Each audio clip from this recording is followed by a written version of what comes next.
We talked about it, the three of us. Last time I was over there, we had a nice extensive talk about touring and playing, and it's not off the tables, that's for sure. It's just about making sure it's like perfect, because we don't want to just be a band that gets on stage and it's just three dudes playing music that you heard on an album. We want like production and like extras and just other random shit going on stage, because if it's Infant playing a show, it needs to be as skeptical than like just a bunch of dudes playing music on stage. Real quick before we start, I just wanted to mention that we do these podcast recordings live on Twitch. It's kind of a cool way for you guys to be a part of the conversation, as well as see the behind the scenes and the uncut versions of these episodes. If you're watching on YouTube, subscribing, leaving a comment, liking the video, all that stuff goes a long way. Same goes for leaving a review on Spotify or Apple Podcasts. We have a striving community on Discord if you want to chat with other like-minded deathcore enjoyers, as well as just staying up to date with everything that's going on with the podcast. Last but not least, if you want to support the podcast, I'll be leaving a link down in the description wherever you are watching or listening on how you can do so, as well as links to everything else that I just talked about. With that out of the way, enjoy this episode.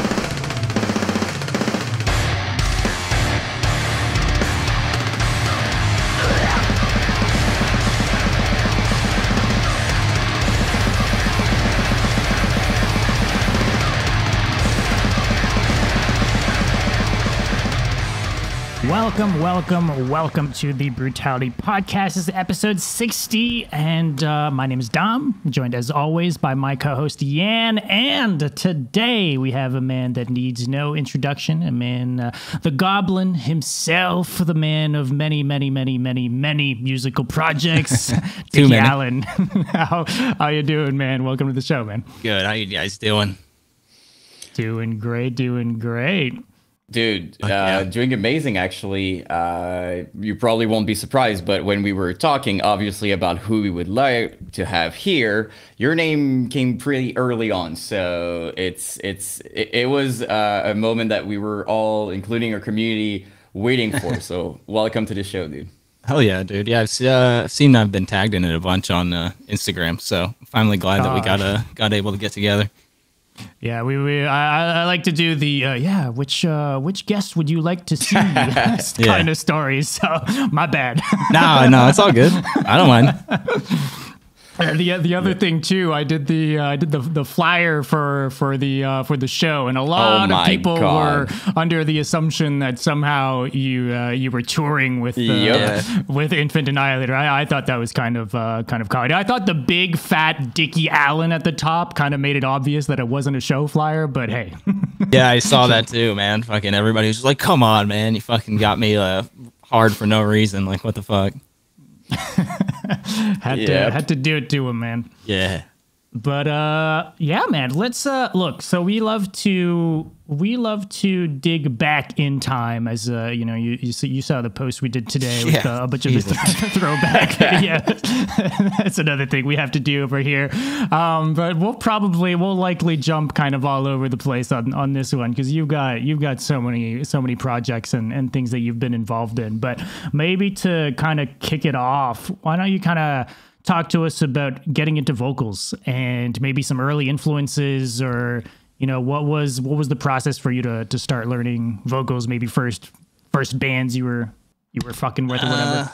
Fucking how I got into vocals was actually me just not being able to play any other instruments. Like, I tried to play guitar. I wanted to play guitar so bad, and my parents got me one. I tried for a bit, and it was just not working out. I was just like, man, I suck. I'm never going to get better. My buddy had a drum set, so he lent me his drum set. Tried that. I got some stuff down. I could play double bass, but I couldn't keep a rhythm for shit. So I was like, well, last thing I can do is vocals, I guess. I could do inhales at the time, but I didn't really consider that like being able to do vocals.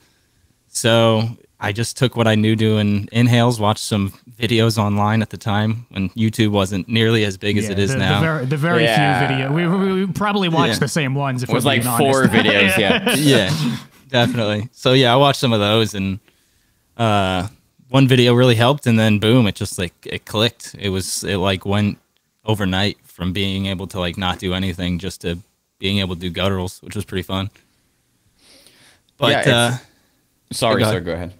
No, you're good. Go for it. I was just about to say, especially during that time, there was no terms, right? Like nowadays you hear fry, you hear all those people talking about vocals and stuff. But back in the days, it was just kind of, you can do it or not. It was kind of I don't know about you, but it was mostly how it was. How to do vocals, period. Yeah. You know, there was no specification. Yeah, exactly. That's like, I mean, still even to this day, I don't know the difference between fry and false. Like, if you played vocalist for me and tried to have me figure it out, I would not be able to tell you. I don't know the terminologies well. That's why I was calling stuff zombie vocals and shit like that, because I was just like, yeah, this is cool. And then you got the kid that's like, that's tunnel throat, false, this, that, and I don't know. I mean, the zombie vocal term caught on though, so yeah, you kind of made it something. Ultimately, you kind of brute forced your way into calling it what you wanted. Yeah, I mean, that was around the time where like calling certain vocals was starting to like pop off. Everybody had their own little like term for what they were doing, and so that was fun. Made it special, though, in my opinion. We keep talking about that, but I feel like it was special because back in the days, it was like, okay, how nobody knew. So it was like Mitch could do these high pitched vocals. Oh my God, like Phil Bozeman would do these lows. And it was kind of a mystery thing. It was just like, oh my God, how can I? You would try making sound, basically, right? Like you would just try things. So it's like for you, I'm guessing it was more of it was a feeling thing. Like you tried thing, it worked. There was no words on it. You were never like, oh, I'm doing fries or something, but it worked. So that's exactly. Which I think everybody should go into learning how to do vocals. Like, don't think about, oh, I'm trying to do fries or I'm trying to do false chords. It's just like some people can't do one or the other because their just anatomy doesn't allow them to do it. You know, so. And then, I just watched a bunch at the time that, there was no video. So I just watched a bunch of like live performances of like, Phil and Mitch and tried to like, that's why like I turned my head to the right when I do gutturals. Copy the stance. Try to pick up on every little thing that I could because you never know what actually was like going to matter at the time. Guys stomping in his bedroom, trying to maybe this will make you sound like Mitch. My garage, dude. Yeah. I think another one, by the way, while we're here, I don't know if it, like Big Chocolate was fairly early on with those kind of videos too, right? Am I? Oh yeah. Like I think it was pretty early with those, super. Yeah, I was huge on those. That video with him and Jonathan Huber. Yeah. The I Declare Goddess video. Yeah. Oh man. I did a cover of that a long time ago. I don't know if it's still on YouTube, but that one was a fun one. That's how I like wanted to sound though when I first started doing vocals. Like I mainly wanted to sound more like a grindcore vocalist than I did like Mitch Luker and stuff like that, Even though his vocals were fucking gnarly, his lows, I just wanted mine to be as low as possible. Monster style. Yeah, that's what you wanted to do. Do you remember your first experience trying to record? Like, do you remember how it went? Or yeah, I mean, it was just at this really shitty like studio kind of thing. It was just a guy that actually kind of knew what he was doing. It wasn't really like a full studio. And I was just like in his closet, and it felt weird because I normally was like, I had the mic in my hand and I was doing that, but he had it all set up like this. So I wasn't cupping the mic and it just felt weird. So like the first recordings of my first band, Misanthropic Tyrant, there's like 2 of them and I just don't like how they sound. They sound like my gutturals don't sound as good as I thought they did at the time. So I don't know if that was just how like, oh, you're finally recording. So you're not like, you don't sound how you do in your head kind of shit. So I was finally hearing it for the first time, outside of my own head. Right. It's also intimidating. That's something that people don't talk a lot about. But even if you're comfortable with what you do in something, the moment you're not alone anymore in the room and there's like people tracking and there's like as much as you want to be confident, there's also I don't know about you, but there's also like kind of the pressure of like it's the first time. It's different between being alone and being with someone. So like the voice, it's not like guitar you can play or something. Like it's your voice. If you're nervous, it's gonna have an impact, definitely. Right? Like especially too, because like I don't want to waste anybody's time either. So like if I keep messing up line after line, then that's making my vocals and having me have to do vocals even longer. So what could have been a 3-hour day is like now 6 because I wouldn't stop messing up.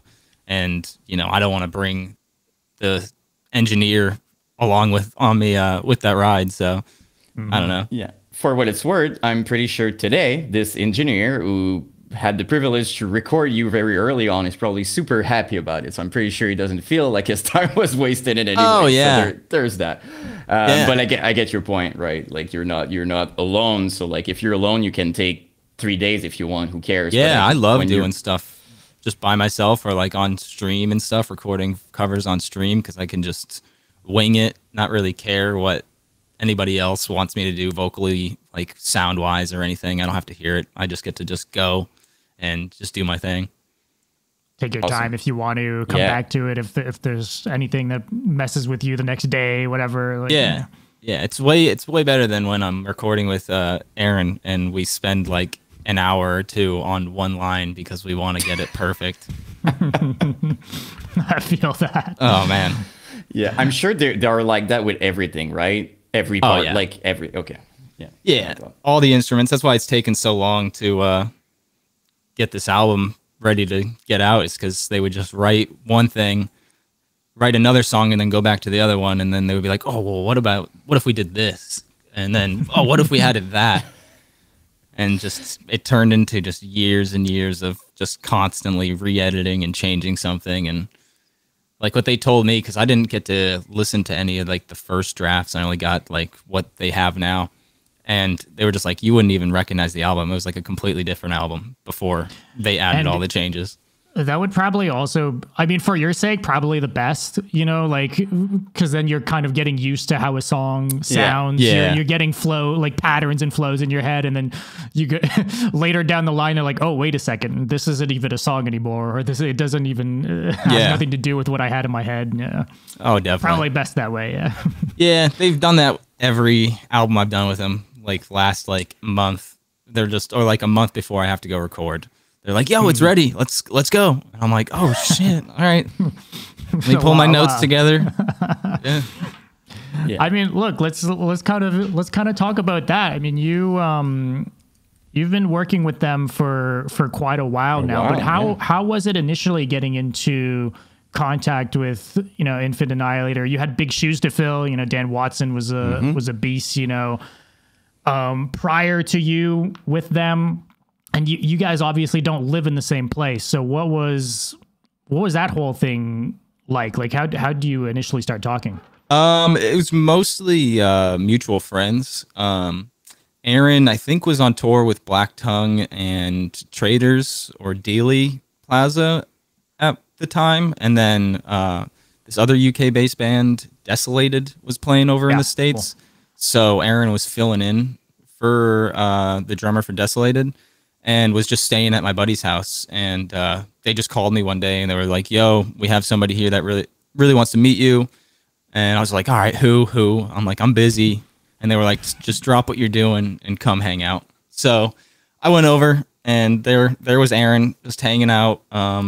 We just bullshitted for a while. We ended up writing a slam song that night too, which fuck if I know where that is right now, it's lost on some computer somewhere. But it was a fun one. It was pretty cool.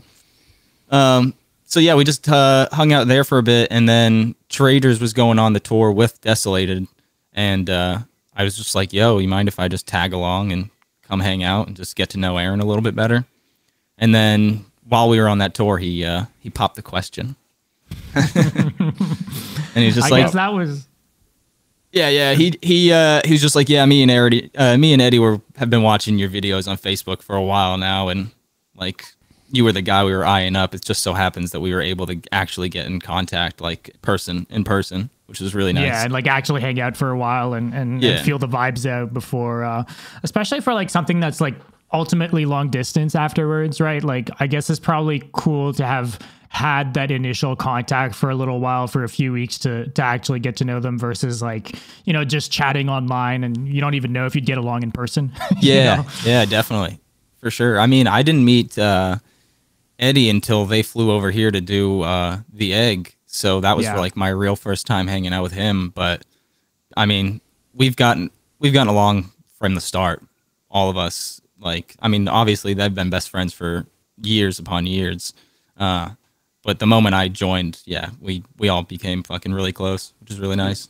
Well, for what it's worth, for me, it took a long time to realize that you were not the original. Because, like, you guys were vibing so well. In my mind, it was, oh, they're probably like high school friends or something since forever, you know? So, and I feel like it's a big part of, I don't know if you would agree to that, but I'm pretty sure the reason why people vibe so much to what you guys are doing and laugh with you and love like all these jokes and everything is also because it's genuine. You guys are really having fun together. You couldn't act that. Like, you cannot pretend to be like that. It's something that we can see. Would you say, you know, that it makes sense? It's a part of their, you know, the success. Oh, definitely, man. Yeah. You know, people just like any like TV shows, like, you know, Workaholics and like shows like that, where you can tell those guys just get along when the cameras aren't rolling, you know, and just it clicks. And that's just what makes funny content or just good content, is when everybody's like really into it and having fun, not trying to put on a face,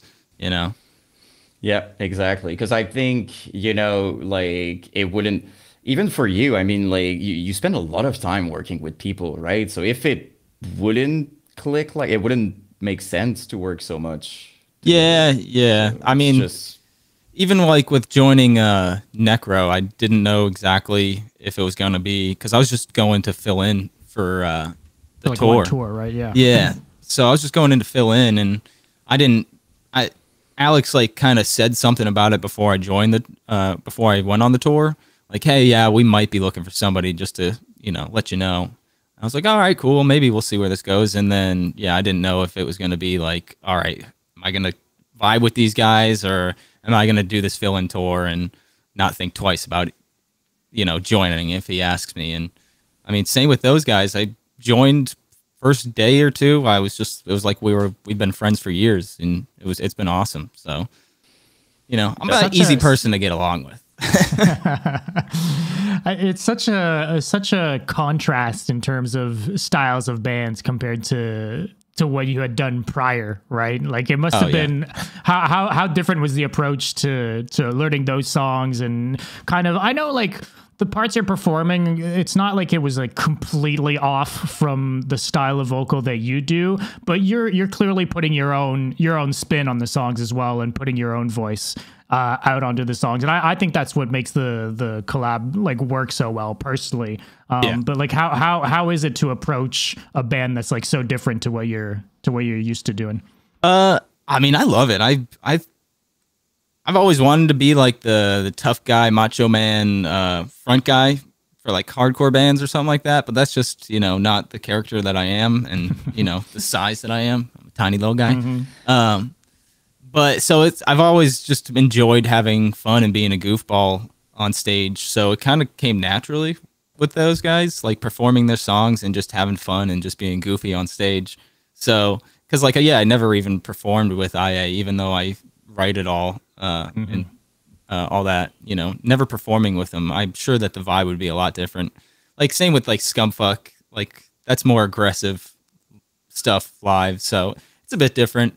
I enjoy being a goofball, so, you know, it kind of came naturally. more natural. I have kind of a big question I forgot to ask. Earlier you were talking about performing. You were talking about Mitch and Phil. You know, you were looking at them and stuff like that. Is it weird for you now to be that person? Because now, you know, in our chat and our community and outside in deathcore, I mean, even Will Ramos, people in the scene were heavily influenced by you. Is it a weird feeling? How do you feel about that? Yeah, dude, it is very weird. I don't think about it too much. It pops in my head every once in a while when I'll be just like scrolling through Instagram or Facebook, and they'll have like or YouTube, they'll have like the versus vocalists and stuff like that, or just like, you know, like this or heart this guy and stuff like that, and just seeing my name someone pop who has up. a shrine of you, or yeah. Yeah, a tattoo of me or some shit like that, or my signature. You know, it's just crazy. I never in a million years thought that I'd be here, you know, on that level with some of these guys. You know, it's crazy, but yeah, you put in that hard work, man. You never know what can happen. True. And do you get a lot? Just curious. I'm sure you get a lot of requests for vocal coaching. Do you? Oh yeah, Yeah, constantly. okay. Have you ever considered it? No, not really. Mostly, like I said, I don't really know what I'm talking about. Right. So I don't want to start giving kids tips and everything, and then fuck their vocals up, you know? Because I'm just doing what comes naturally for me. Like there was this one vocal teacher I was talking with, and I kept using the word constriction, like constrict here, constrict there, and he's like, "Oh no, that's how you get hurt." And I was just like, "Oh, I didn't know that. That's just the term that I thought in my head, you know." So I don't want to start telling kids some stuff and mess up their vocals, you know.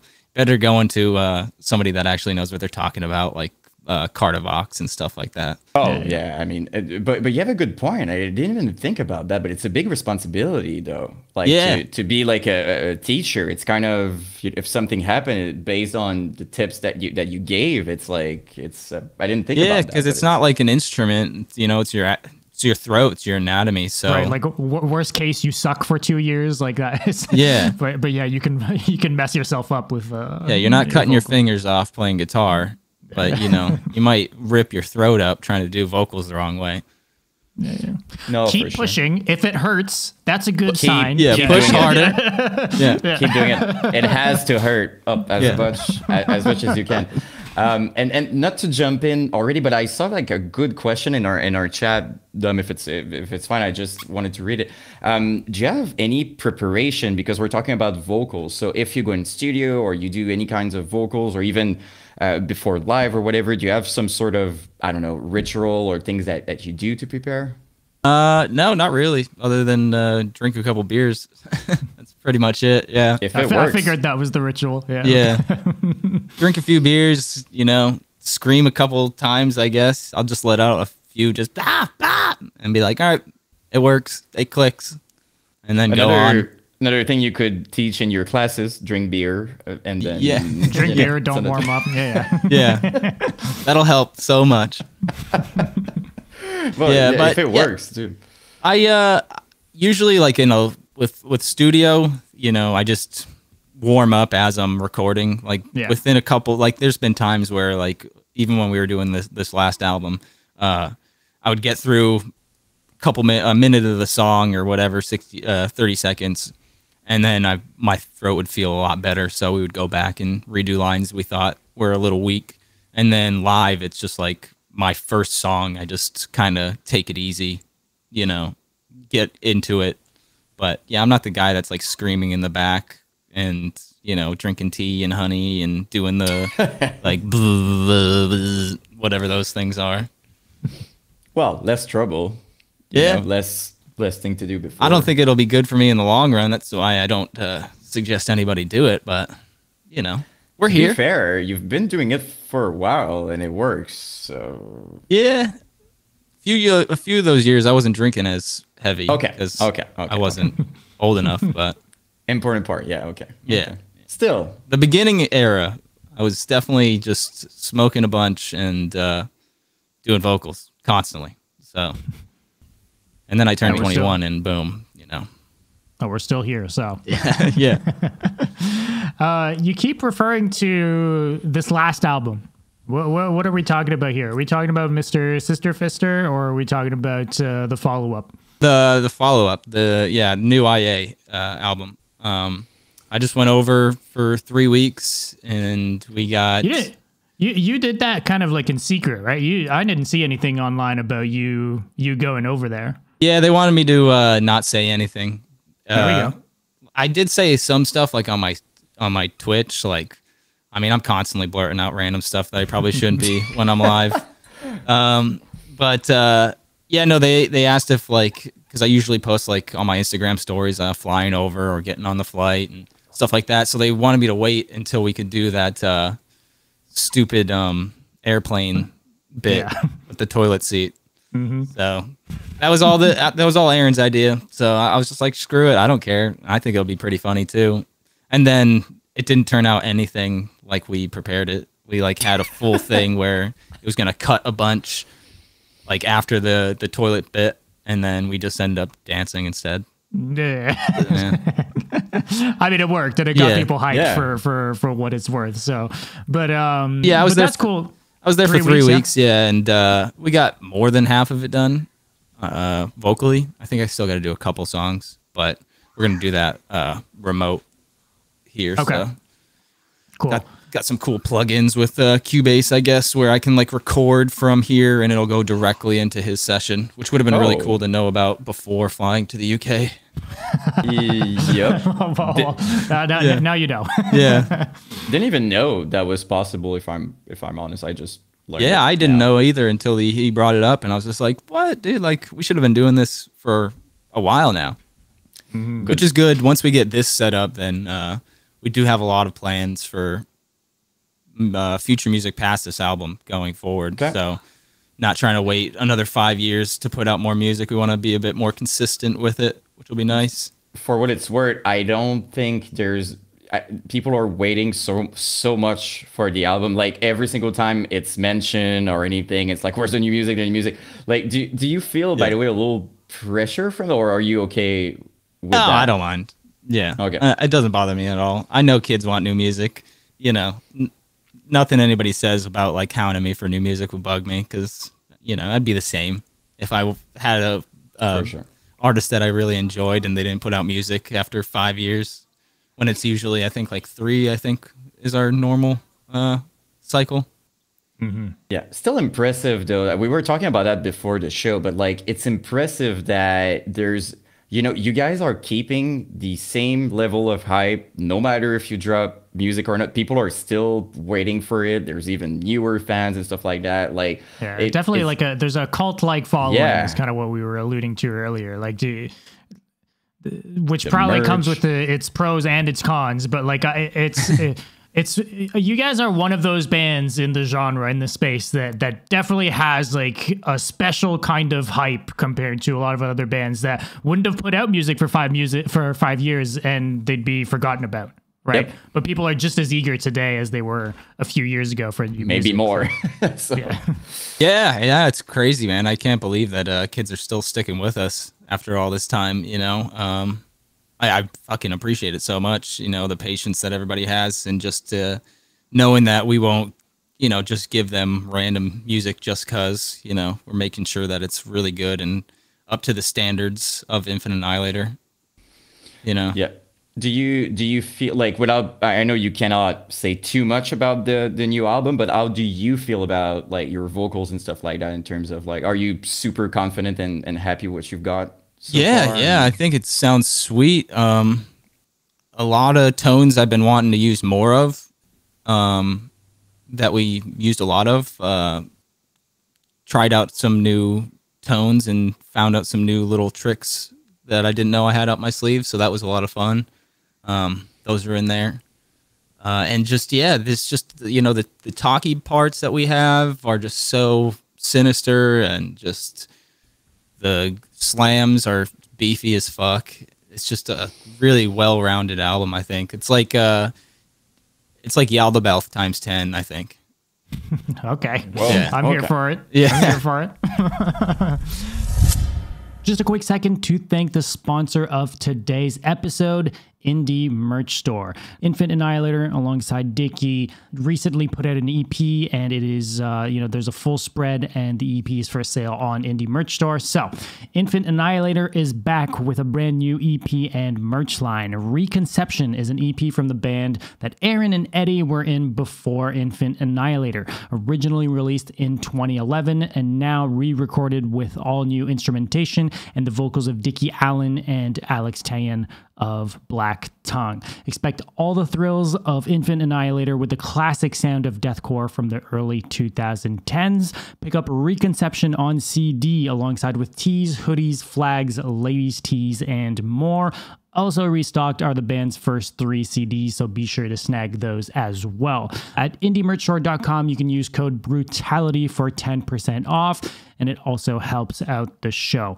Real quick as well, last week we talked about Despised Icons limited drop. They put out a bunch of classic designs. They've got the gold foil hoodie that was super popular back in the day. They're bringing that back, but it's limited and sizes are starting to go right now. So if you guys were thinking about picking up one of those, be sure to do so before it runs out. So again, indiemerchstore.com, code Brutality for 10% off. Now, back to the show. I'd love to kind of touch on the Mr. Sister Fister re-recording, re-release that you guys did. Yeah. Because I'd be curious from your perspective specifically, I guess, like, what was your relationship to that album prior? And, like, at what point was there conversations about having you on the album, then eventually, putting it out as Infant Annihilator, having Alex involved? Obviously, Alex was, involved with Mr. Sister Fister back in the day. So how'd that all kind of come together? So we didn't even really plan on recording it. We actually recorded it when we did the Yaldabaoth recording. So that's how long we've had that. So we just recorded the vocals over the old songs. Okay. And adjusted some lines and stuff like that. But and then over the years, they re-recorded all the guitars and everything for it. And I honestly didn't even know if we were still going to put it out or if it was just something fun that we recorded while I was over there, because it's only like 5 songs, I think. Yeah. So we just busted it out because we had a week left. So we've just been sitting on that. And it was just me on the album at first. I had honestly no idea that Alex was on it until they sent me the final draft of it. Like, wait, that's not me. Yeah, I was listening to it. I was just like, whoa, man, I sound crazy right now. And then, yeah, obviously, I knew that after you hear Alex's voice, it's unmistakable that it's him. But it's such a cool duo. Yeah, like, I think it works so well. Like how, because I was gonna ask about, I guess, writing process, but that's just like you just did the whole thing, and then they went back with Alex and did some of the parts, and you guys swapped some stuff out. Yeah, they said, because it was like right after finishing the album that just some of my lines weren't like, it didn't hit hard enough because I was worn out from 4 weeks of recording. Yeah. So they were just like, yeah, so we figured, we'll have Alex do some parts, and then they had him do some parts, and they were just like, you know what, let's just put him throughout the whole thing. And yeah, they did that, which was really cool because, yeah, like you said, Alex was never the vocalist of Mr. Sister Fister. It was some other actually recorded with them. Yeah, it was some other kid from over there. He's just doing really well for himself now too, not in music but other things. He's doing like video game stuff now, right? Yeah, like crazy. Yeah, yeah. But yeah, Alex was supposed to be the Mr. Sister vocalist, so that's why they threw him on there because they were just like, it was always his duty to be there, and I didn't care. I probably would have never been full for the idea if they proposed it to me. But after hearing the whole thing, I was just like, oh, man, we sound so cool together. Like, why not have it on at all of it? Yeah, and it was a low commitment thing, too, I guess, right? Again, like you said, it was just 5 songs, too. It's like it wasn't like... Sure, it wasn't nothing crazy for them to end up doing the new instrumentals as well as getting Alex to do some parts, Yeah, no, it sounds sweet. And I love Alex. He's such a nice kid. Like, I can't share too much of it, but we have some special stuff with him on the new album as well. So it's going to be, you guys are going to really enjoy the concept that we have behind it. So. Dude, between talking with Alex a few months back and him kind of sharing with us some of the stuff that he had going on his end with Aaron and now you talking to us about this stuff, and he hadn't even mentioned anything about the Mr. Sister Fister stuff. There's so much fucking music between like these like 5 people. Dude, it's fucking insane, ridiculous, bro. Like, yeah, they showed me. Aaron showed me some stuff that him and Alex are playing with, and it was just folders upon folders of stuff, and I was just like, what are you doing? Like, don't you have like Black Tongue or something to work on? He's like, nah, I've just been writing these fuck off songs, like I don't really care, like this one's about this random shit, and you're like, all right. and they're all bangers. It's all insane. Yeah. Yeah. Yeah. Aaron's got a lot of stuff he's planning on doing too. So, hopefully, maybe one day we can hook you guys up and get him on this thing too. That'd be awesome. I mean, I still remember watching like the drum. I keep talking about it, but like back in the days, I remember thinking in my mind, if I could pick a drummer, like if I could choose the perfect drummer to be in a deathcore band, it would be him. Like he was doing covers of like Die Hard is Murder, I think, like Infinite Death, like Horto Chainsaw and stuff like that. And it was the first time in my life that I would see someone being so accurate in the in the double pedal and everything. It was a long time ago and stuff like that. So I've always been so when we started the podcast, I'm like, well, the entire band would be cool to have here. You know what I mean? Like you obviously were super happy, but like it's just there's so much to talk about. There's so much talent involved that we'd be. I don't want to talk for the both of us, Dumb, but I'm pretty sure. Come on, no, I don't. I don't think he's gonna be opposed. Yeah, we'd be sitting here for hours with those two boys with me. Yeah, I would be surprised if. No, he's a phenomenal drummer, man. He gets a lot of hate for it not being real or whatever, but when what he can play and does play is fucking perfect, and he is just crazy fast, regardless if there's some over the top bits in IA. He can still do most of it. So there's no denying. You just watch it, like just watch that person play for like 5 seconds, and there's no denying that he's like amazing. I knew, like I released like a small, not to talk about me, but like I released like kind of a top drummer thing, and he was included in it, and I knew some people would bring it. Every time my response was like, "Don't care, he's amazing." Yeah. Like, don't care, he's amazing. Like, we can't play it. I think specifically though with IA, there's like, to me at least, the way I've always kind of seen it is like, you guys aren't looking to play live anyways. Like, it's an internet project. So to me, whether he could play the parts or not was kind of always irrelevant to me. Like, it'd be different if you guys were like saying, hey, we're gonna play these live, and then you show up live and you can't play the songs, then yeah, it would kind of suck, right? But until that happens, if you guys would ever decide to play live, like until that day would happen, I don't care if anyone is anyone complaining that you're not doing the whole song in a single take? True. Who gives a fuck? It's a recording, like and he's it's still writing the parts. Right, and it's meant to be over the top, right? Yeah. Like, it's meant to be extreme. It's meant to be, like, borderline inhuman. Like, that's the style of Infant Annihilator, in my mind, at least. So, to me, I've always kind of found it funny. Like, oh, he can't even play it. Yeah, so what? That's not the point. Even if he couldn't, It's... Dude, people were investigating online. I was like, are you serious? Like they would make like video trying to point out, look there, it's not real. Like a full videos, like say, oh my God. And in my mind, I was like, who cares? Dude, slowing it down and everything, being like, see, both pedals hit at the same time. There's no way it could sound like double bass. And it's just like, oh man. Yeah. Yeah. I guess get those clicks, get those views, man. Exactly. It's funny. I love watching those videos though too. I love watching all reaction videos or anything that has to do with people talking about IA, because it's so interesting to hear other people's opinion on it. The Rockin' Grannies was probably my favorite. The two grandmas reacting. They are such sweethearts too, man. They are sweethearts. Their nephew is in, I think, King 810 too, or something like that. And, no way! I didn't know that. That's some special lore right there. I didn't know about that. I think he's either in it or works for him. I can't remember which one. But yeah, I chatted with him, and he was just like, "Yo, my grandmothers love you. Like, whenever you're in this neck of the woods, we're gonna try and get them out to a show and stuff." And yeah, they're sweet. They still follow me and comment on my stuff on Twitter and shit. Yeah, that's so cool. Well, I mean, for what it's worth, too, Nekrogoblikon would probably be a little bit more up their alley, too. Yeah. Yeah. I get a little bit of everything for everyone, Get some poppy death metal, and then you can just listen to, Chainsaws to a Baby or whatever. Yep. Yeah. Gotta love it. Do you, I feel, maybe to just talk about Nekrogoblikon a little bit, like,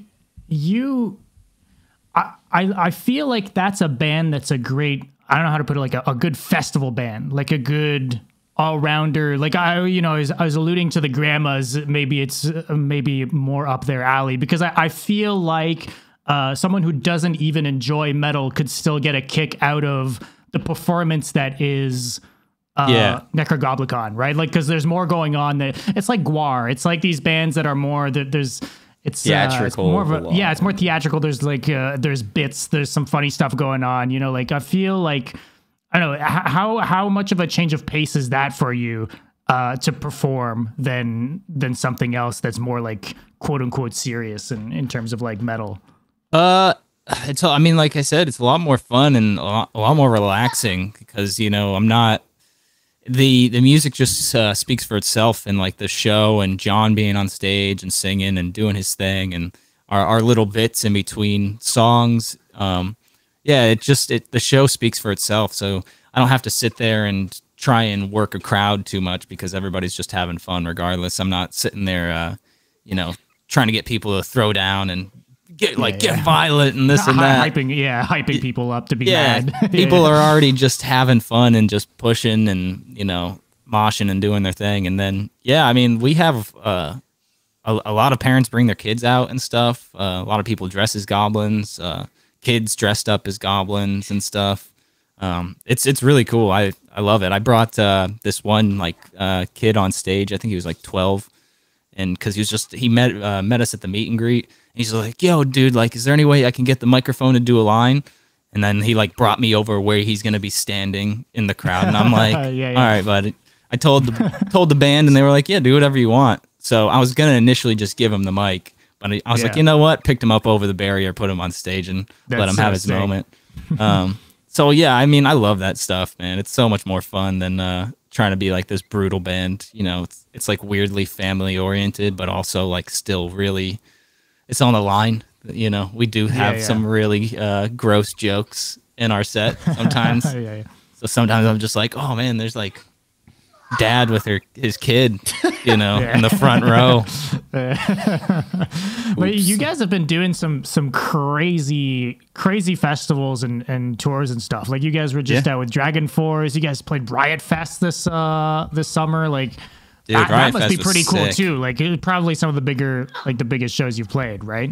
Yeah. The Riot Fest one was probably the biggest one I played in my vocal career, which was really sick. That or the festival in France that we played. Hellfest? No, it was Motor Coulter or something like that. Yeah. That one was so sick too. Like, I mean, those French people know how to party, man. That was just so wild. But yeah, Riot Fest was probably the biggest one. That one was a lot of fun. We had John on like the big side screens, like giving like PSAs like throughout the whole weekend. So everybody knew that we were playing on that day. And like at first there was only like a few people in the crowd, and we were like, oh man, like this is a big field. Like there's not a lot of people here right now. Yeah. And then one of the other bands on the other stage finished, and you just see like the sea of people coming, and it was it was awesome. I was having a blast. I definitely one of the first times in a long time I was nervous to get to go play. That's cool, man. What's your relationship with touring now? We're talking about touring. You got the kid in the back, man. Yeah, he's just now jumping around. Yeah, he's back there moshing. Yeah, he's practicing the stage moves. Yeah. Has that changed much for you in terms of touring? Because it's not like you were touring a ton prior. I think you've done probably more touring in recent years than in the last little while. So has that changed much in terms of being able to tour or commitments and stuff like that? Yeah, I mean, the touring thing because I started touring with Scumfuck, and then COVID happened, and then I had Dickie in 2021, and I did a few tours with Scumfuck around then, but like we weren't making like any money at all. So it was just like, I'm going on the road, spending 3 weeks away from Dickie. It was just like, it's not really worth it. So I kind of like put that off to the side. Wasn't really going to tour for a while, just because I was just like, if I don't join a band, then I'm not going to waste my Right, time it's going out. got to make sense. Yeah, you know, IA does really well for me. And then, you know, I also don't mind working at home just to constantly have a good amount of money in my bank account, you know. It's cool to live off of music, but at the same time, it's cool to have even more money. For sure. And you do streaming too, right? You've been doing streaming. Yeah, I'm still doing that a bit. That's cool. Trying to get back into it. Since touring picked up, you know, when I'm home, I'm trying not to just sit on my computer, play video games all day. But yeah, then Necro hit me up, and I was like, all right, yeah, I'll do a fill-in tour. We'll see. And then they asked me, and I talked with Sierra about it, and she's a fan of Necro, so that was kind of cool. So she was like, well, that's fucking awesome, and you make money, so, you know, it's not a bad thing to go do, you know. Add another fucking band to the tick of the list of bands I'm in. Why not at that point? You know, this is the last one, I swear. Less. Yeah, it's all the same. No, okay, yeah, there is another one that I'm doing, but whatever. That one's just for fun. Like, aren't they all? Yeah. And talking about money, dude, and I'm saying if one day Infant would announce any kind of tour, I think it would be the most sold out thing in deathcore history. It would probably. do really well. It would do well. We've already gotten offers and stuff, and you know, that's we've talked about it. The three of us. Last time I was over there, we had a nice extensive talk about touring and playing, and it's not off the tables, that's for sure. It's just about making sure it's like perfect. Because we don't want to just be a band that gets on stage and it's just three dudes playing music, you know, that you heard on an album. You know, we want like production and like extras and just other random shit going on stage, and, you know, wardrobe changes and shit, like just to really make, because if it's Infant playing a show, it needs to be as skeptical than like, I agree. You know, just a bunch of dudes playing music on stage. But, well, I feel like it translates what you said earlier. You said like we spend so much time on each part, everything is important, so it just makes sense to me that you know you're gonna do the same thing with your shows and with your performance, and you it's again, you said like you took time for your album. It would be probably the same thing for shows. You rather wait doing it properly, and you know it's definitely.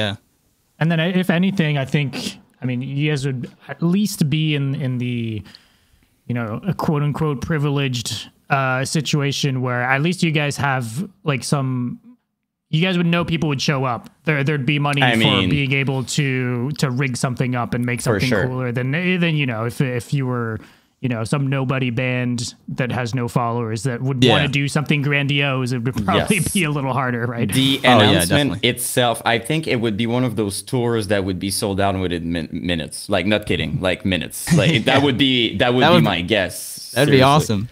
I'm sure. Like, I've never heard that many people, like, everybody's just like, oh, that would be so cool. I mean, like, just when we made the post, right? People are just like, they like almost have a heart attack or something. So that would work. But I agree. It's better to think it true, like, really make it perfect before starting, to make sure that you deliver and it works well. But it was one of my questions, actually. I was wondering, I was like, I'm sure during the years there's some labels or people that contacted you guys, right? Like, not to get too detailed. We've had a few people hit us up. Had like a festival offer for next year, and it was a pretty dope festival. But it's just too soon, you know, between getting this album all done and then you know, trying to prepare for a live show. You know, it's just a lot. That we're not, I mean, I'm fairly used to now with Necro, just, you know, getting stuff going and getting on tour and, you know, constantly running. But with those boys, you know, they're not really touring much, not really in that headspace anymore from Black Tongue. So, you know, and then the songs are goddamn hard as shit. So, I mean, so it's not going to be like, all right, just grab the guitar and learn the songs. Like, it's even going to take me, like, because that's like one of the things when we were talking with Aaron about it. Because, you know, Aaron's the one that doesn't want to do it the most. He's not totally on the no side, but, you know, he's he's a homebody. He likes being at home and doing his thing. So, but we were like, yeah, man, like Eddie and I both have to spend a long time, you know, getting these songs right and down. Cause like, yeah, I couldn't even pick up a mic right now and just go ahead and blast out an IA song. It'd take me a minute. Like we were saying earlier, like they weren't written with that in mind, right? Yeah. So it's just that wasn't like the goal or the yeah. So I would have to spend some time going through it and figuring out where like I can have my breath control and like what the easy spots to breathe and all that shit. I could do it, but you know, it takes some time. It's a challenge for all of you guys, basically, right? Yeah. I can say each person, it would be super difficult for each one of you guys. So yeah, so it takes some time to learn all the songs and then make sure that the performance is, you know, up to par for what people would want from IA, you know. And like you said, not just you know, the guy getting up there screwing up and everybody being like, "See, I fucking told you so," you know. Yeah. No, definitely. Well, I mean this is all blowing my mind because I figured it was a hard no. So even hear you utter any of these words right now is kind of getting me overly excited. But yeah, it's a maybe. It's not a yes, that's for sure. But it's not a no. Yeah, we'll see. I mean it's a kind of like with Necro. I feel like, you know, it's got to make sense, right? Yeah. Ultimately, that's what it'll probably have. It'll have to make sense for everyone involved. It'll have to make sense. You know. Yeah. Yeah, the fucking politics and music all have to line up. Mm-hmm. But sure. Yeah, that's cool, man. We'll That's it's cool. It's cool you guys are even having those convos. I just figured that wasn't that wouldn't ever be a thing, but that's cool. That's cool to hear. Yeah. I don't know how much I'm supposed to share about that, but you know, here we are now. you can blame us for what it's worth. We're gonna take it. Just blame. Just say that we kind of forced you or something. Yeah, we kept pushing. Before revealing too much, let's we can swap it into kind of like I'd love to maybe get your take on you kind of alluded to this, but you know, the unseriousness and comedy side in metal, but I find it particular with Infant Annihilator because then you look at the lyrics and it's pretty heavy and real lyrics, right? Yeah. So the juxtaposition is pretty interesting to me. How do you view that? How do you navigate that? I don't know. Really, we always just wanted to write like crazy over the top everything, and those lyrics and that topic are gonna be the most ridiculous topic to talk about, you know, or most offensive or brutal, you know. And then the videos, I don't know, everybody was doing serious videos. Like when they first did the Decapitation Fornication, that was supposed to just be them going out, testing out a new camera, and they just filmed a bunch of random stuff. And we're like, yeah, sure, put it out. And it blew up because it was, you know. That's an understatement, yeah. Yeah, it's different than the norm at the time. You know, 2012, everybody was putting out these like super serious music videos, and they came out with that, and everybody's like, "Oh shit!" Like death metal doesn't always have to be so serious and brutal. And then just because that's what we're known for, keep it going. You know, maybe kind of ran with it. Yeah. We were talking about maybe doing a more serious music video one day, but I doubt it. You know, we'll probably come up with a bunch in too deep. Yeah, we'll probably come up with a bunch of ideas and then scrap them all like right when we start, and it'll just be us with like dildos or some shit. It will start serious, and it would end up. And then it devolves. Yeah. So no, I just think that's just what we're known for, and I love. It's easier to promote stuff like that and just have fun with it, and like the one that we used to promote the merch with Aaron sitting in the chair with no clothes on. Like, they had a full bit ready to go, and Aaron forgot the line he was going to say, so he just said, "Because I don't have any clothes," and Eddie just lost it. Like, so they just kept that cut. They were like, "Fuck it, that's it. That's the one we're using to promote." Like, and it works because, like you said, it's just better to see people just be genuine, have fun, and rather than put on this like fake like, "Oh, I don't know how this guy's going to act when I meet him" type thing. Where with us, it's like obvious. Like you're just going to meet one of us and it's just going to be us being goofballs and having fun. I'm sensing a pattern of planning things in advance, and the day of it becomes something else. Dude, so many times. Holy shit. No, but it's cool because I'm sure you remember, but back then, you know, we all remember like Smosh and those things that were just like funny. It was showing people that it's possible to do some heavy stuff and being goofball at the same times. And it doesn't have always to be serious. There's so many bands that are all about, well, most of the band, it's like super dark and obscure and serious, that there's definitely a place to have fun and do something a little different. Right. I think it was the contrast with that video too, because of how ridiculously heavy it was and fast, and then just them being fucking idiots in the woods, you know, like that. Yeah, that contrast. Because I remember when I watched it, I wasn't in the band then, or even thought about being in the band then, and I was blown away by it. I thought it was the coolest thing. You know, I immediately became a fan when I saw that. So, and then at the time, me and my local band, Misanthropic Tyrant, we're kind of like doing the same thing musically wise, just being really fast, but also having really slow breakdowns. So we did a song where it has one really, really long guttural, like one of the songs that they have, and put them like against each other at the time. Yeah. We're like, yeah, well, Infant can do this, but Misanthropic Dickie can do that. And I thought that was fun. And then, then look at, and I joined the band. So I was in a band trying to be the band. Now I'm in the band.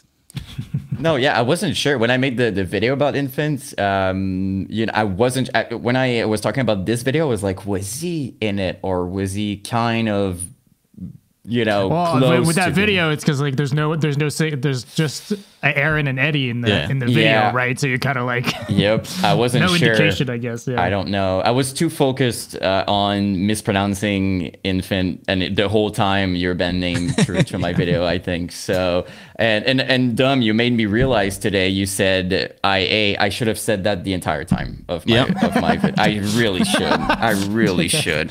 Every single time. Seriously, my script was here, and every single time I had to say it, I was like, Annihilator is a pretty for us French people. It's a mouthful. It's difficult. Sure. Yeah, really. It doesn't have a TH in it, which is usually what trips us up, but there's something with the H's and the silent. I can't. Yeah, I tried so many times, dude. Like, even when people telling me say it like that, I listen. Now I say infant. I'm like, yeah, I was gonna say you just could have said infant, and that would have been fine too. I should have. Lesson learned, I guess. Yep. Next time. Exactly. Yeah, the next video. For sure. You do about how I got canceled or something. I'm gonna be like, hey man, planning on it? Yeah. No, that's just the trend with vocalists nowadays. So, but that could, you know, maybe you know stuff that we don't. No, God, no. Okay. No, keep in mind it's planned, but not planned, right? Like they're gonna plan something. Right. There we go.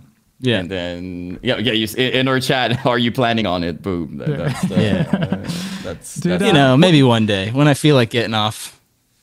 Just logging off the internet. Yeah.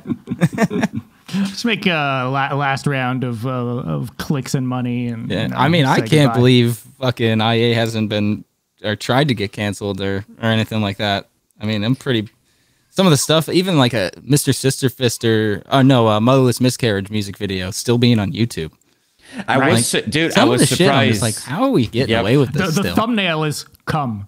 Yeah, you know, that's all you see on the thumbnail. I'm surprised. Yeah, gynecologist. Yeah, in that way, because I'm not kidding, dude. When I did my videos about you guys, I didn't even try to monetize it. I didn't even try. I just clicked on monetize because I knew. Have you guys ever had issues with that? I'm curious though. That was my with like monetization or being put up places, but because of the content, it's like a no-go. I don't know for YouTube what our monetization thing is. That's more of a question for Aaron. But we did get kicked off of Spotify for a little bit. Oh yeah, that's true. Yeah, so that sucked, and I'm pretty positive it was because of the content and just. I'm assuming there was like a mass report on our music because usually like we were told that it like almost never happens unless people were like really reporting it constantly. And then we put in a claim about it, and within like a couple hours, it was all put back on. Yeah, and So- there was a lot of like when I remember doing research, like fans were like, there was like huge petition because like if you start censoring music, it never stops, right? Like if you start doing that, it's like saying, oh my god, this horror movie was terrifying, so let's just cancel it. I mean, it doesn't make sense. That was the entire point. Dude, so many people emailed them and shit. I think that like that's what I would personally like to believe changed. I think changed it was the fans emailing them so much and being like, yo, put this shit back on, like we'll cancel our subscriptions and shit. Inbox is full with the infant Annihilator. Yeah. Put it back. Yeah. No, I was seeing Spotify people are just, what the fuck is going on right now? Yeah. Who are those guys? Like, what's happening? Because I remember the amount of threads and forums and everybody like on Reddit everywhere. It was all written like big L Spotify. Like people were really, really upset about it. Yeah, people are invested with infant, man. Yeah, man, I appreciate that so much. All those people coming out to defend us and shit, because could have just been that could have just been it. If they just decided, nah, we're just gonna keep you off, then we would have had to go figure it out some other way. Smaller band with no reach or no one really watching them might have just been deleted forever, and that's it. Yep, ridiculous. Definitely. But that's the only problem I've noticed. I've tried to get some sponsorships with like some tech companies for my streaming, and did those like partner applications and been turned down because of IA. Oh, really? Yeah. I put like all my followers and what I do and everything, and some are like, yo, yeah, your views and your followers are great, but like the content that you put out with your music is just, we can't have that in our brand. Okay. Yeah, all right. I guess I kind of get it. I never got upset by it. Yeah, I kind of get it, but it depends. For me, at the very least, depends on what you do as a product. Because I feel like there's context to everything, right? Like it's not because you sponsor Dickie that it's like, oh my god, we like, even if there's some lyrics or something, it's something else. Like it's music. But again, I'm not in those. I mean, it's their brand, so exactly. Especially with like how the whole content creator thing has come to be now. It's just like, don't put your safe. You don't want to put all your fucking money into one dude. They see it as a risk, basically. They see it as but IA also has some pretty gnarly lyrics, so I can respect it. No, it's understandable. Do you mind just a few rapid fire questions for you before we let you go? And I have a small one too, small one too. Start with yours. I start with mine, and it has nothing to do with music, by the way. I just noticed because I was there during one of your streams, and I think you were playing CUD, right? Were you? Yeah, probably. Okay. I just wanted real quick before starting like a big discussion. What's your impression of Black Ops 6 so far? Because I'm one of these players with my last games that I've played was like Black Ops 2, and for me the prime era was Modern Warfare 2 and Black Ops 1, right? So I'm just curious in what you think of the game so far.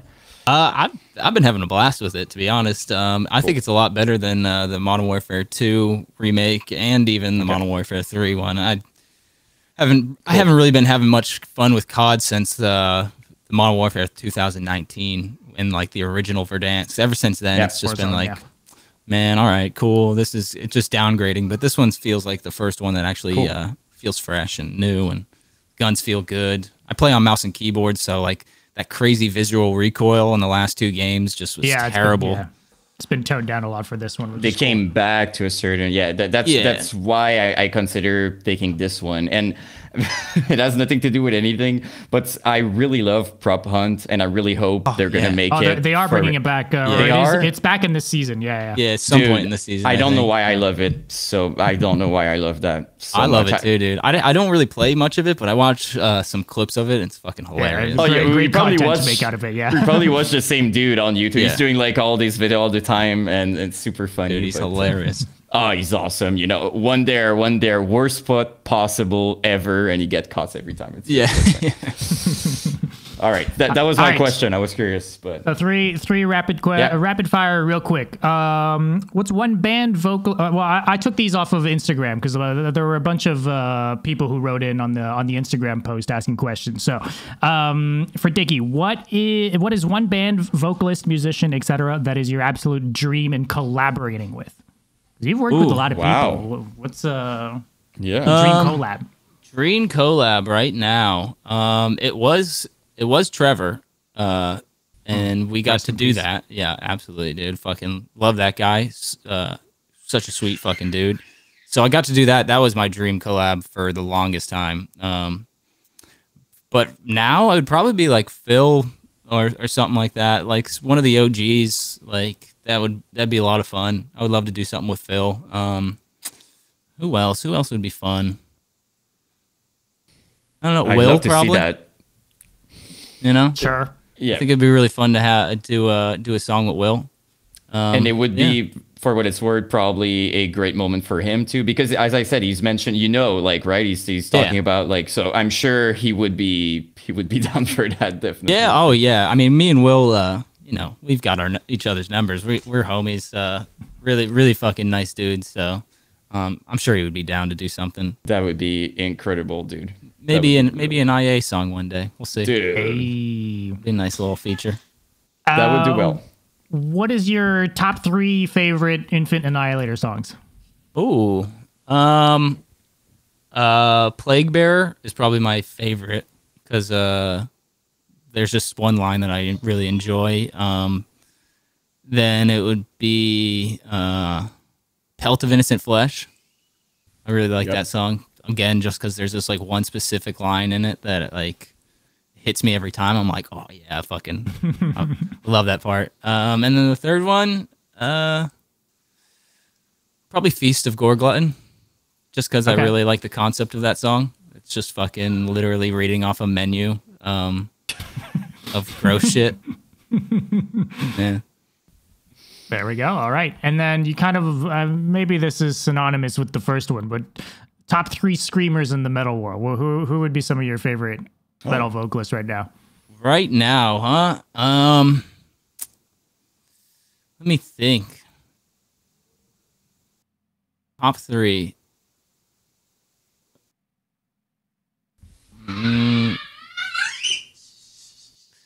I'm gonna this guy in the back. Yeah, he's being a lunatic. He's number 1. He's number 1, yeah. Yeah. I'm gonna exclude some of like the OGs like Phil and stuff like that. I would say Will, Ben, and Kyle are there we go. Some of the fucking just the best. They're such beasts and they're so good at what they do. So yeah, those 3 guys are definitely killing it. Yeah, I don't think that's not really there's no argument to be made there. Those three solid as fuck vocalists. Yeah, dude, those guys are always dude, taking one step further, and I love to see it. So it's really fun. And we want to be mindful of your time. Is there? I just want to ask. Sorry, Dom, real quick. Do you? Yeah, because okay. Is there a kind of music you listen to that people don't expect? That people would be surprised, like another completely different kind of music? Yeah, I mean, I listen to a lot of pop music. Cool. Like one of my favorite artists is Joji. You know who he is? Yeah, cool. Yeah, he's fucking. I listen to him just to chill out. Like if I'm just doing random shit around the house, or if I'm just having a beer and don't want to sit in silence, I just put that on because it's like silence, but also cool, it's chill a spicy jams. silence. Yeah, yeah. But yeah, that like Henry Styles and just some fun pop music. Cool. Awesome. Yeah, I listen to that probably more than I listen to any metal. I don't really listen to metal too much. I get that. I understand. One band that I have been listening to a shitload lately that Aaron showed me. It's a smaller band, but they're called Primal Horde. They are so fucking sweet, man. You definitely got to check them out. They did a live performance at Montreal Metal Fest, and yeah, I suggest watching that video and shit. It's just so badass, dude. The guy comes out with like a chainmail and starts hitting a drum, like a tom drum, the vocalist. It's so fucking tough. Hell yeah. Okay. I'm going to check that out for sure. Yep. Hell yeah. That's sick, man. Well, dude, thank you so much for taking the time to do this, man. This was really cool. And yeah, I'm excited for everything you've got going on and everything that's to come. I don't know if you've got anything you'd want to plug. I mean, you've got so much stuff going on. What do you want to let the people know? Watch me on Twitch whenever I stream. It's kind of scarce right now, all over the place. But I do stream, play Call of Duty a bunch. Buy Mr. Sister Fister merch. Look out for the new album, and come see me on tour with Necro whenever we're touring. Plus, look out for new Necro. So that'll be fun. There we go. That's cool. New music all over the place. Yeah. All right. Well, Awesome. thank you so much, Thanks, man. We'll, for real. Yeah. We'll keep in touch and have a great rest of your night, man. Hey, thanks, brother. All Cheers, right. chat. Take care, buddy.